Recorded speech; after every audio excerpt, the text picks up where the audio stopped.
We will get on to Game 6 again. I mean, Game 6 of Round 12. It's Roosters versus Raiders.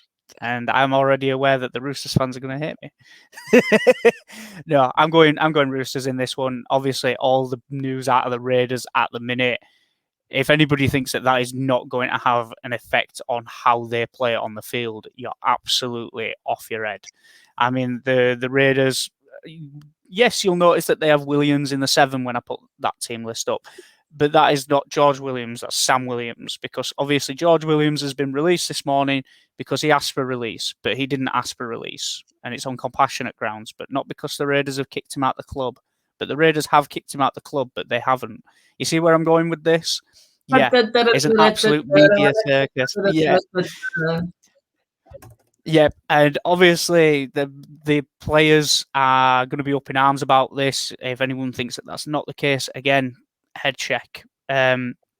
Williams will have had close relationships with a lot of players, especially the players in the 12 and the 13 shirt, Whitehead and Sutton, who are obviously both England internationals, both very close with George Williams, as is Josh Hodgson in the 14 shirt. So there's a lot of unhappy players in that squad right now, and that will have an effect on the pitch. For anybody that thinks that they can put that to the back of their mind and just crack on with the game, there'll be that overwhelming feeling. And for that reason, I'm saying Roosters win this 13 plus pretty comfortably. I'd stretch that margin out to 20, 26 maybe, to 20, 26 points for a winning margin for the Roosters, because the Raiders are going to be in complete disarray. The players, I think probably Ricky Stewart's close to losing his locker room here.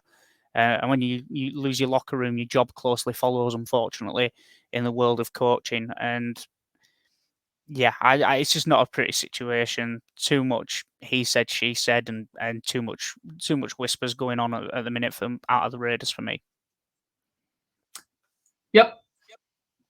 Can't say much more than that on the George Williams front. Just it is worth noting that Jaleesa Apps did tweet out that about half the current playing roster has liked the tweet or Instagram photo of George Williams' statement, quote unquote.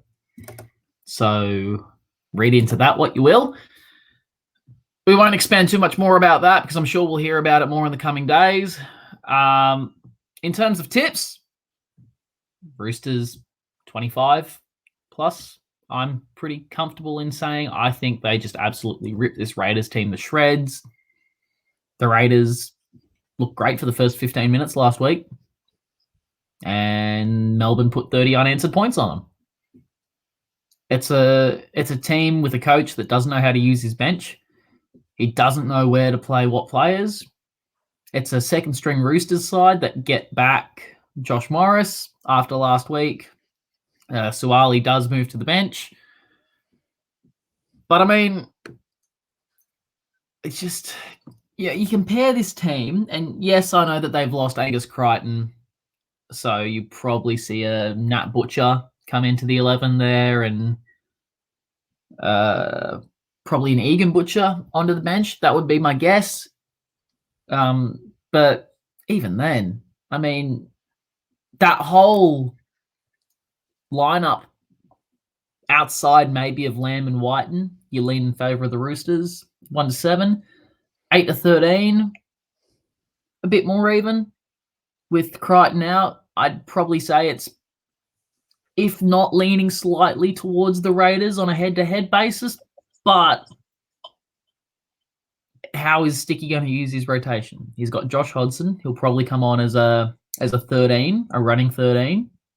Ryan James is their best prop, but he's playing 30 minutes. No, don't know why. Yeah, Roosters 25 plus, try scorers, take your pick. Anyone from 1-17 except for Saluka Fafita, and even then, he'll probably get over and make me eat my words. Yeah, take your pick. I'll throw Joey Manu in there. He's due. You could also you can make a clear one for Danny Tupou as well. Yeah. I mean, For me, yeah, I'm gonna go Roosters 13 plus on that one. Just as a bit of a safety margin. Um, in terms of an anytime try scorer, I'm gonna throw out there Tupanua. I just think that if he gets over on the edges, he's probably due a try. He's solid coming up the middle as well. He's a pretty mobile forward. I think if the Raiders start to drop off a little bit and maybe their head's not as in the game as it should be, Tupanua does go straight up the middle. As you mentioned, no Angus Crichton.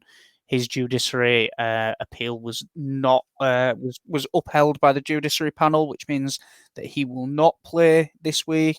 Victor Radley, I think he got 5 games this morning as well, so he's going to be out for a short while for the Roosters. So, I mean, they are down to the very depths of their 30 at this point, and even still, despite that loss to the Broncos last week, how often do you see the Roosters go back-to-back losses? So, yeah, that formulates part of my decision as well. So Tupanua any time, Roosters 13 plus for me in that one. And it's worth a shout as well before we move on that Elliot Whitehead is currently in the judiciary fighting his tripping charge. We will try and update you on that one very soon if we can find it. Here we go. As it happens, Whitehead is guilty but only fined $1,500 for tripping. So, I mean, he can play. It just hurts the pocket.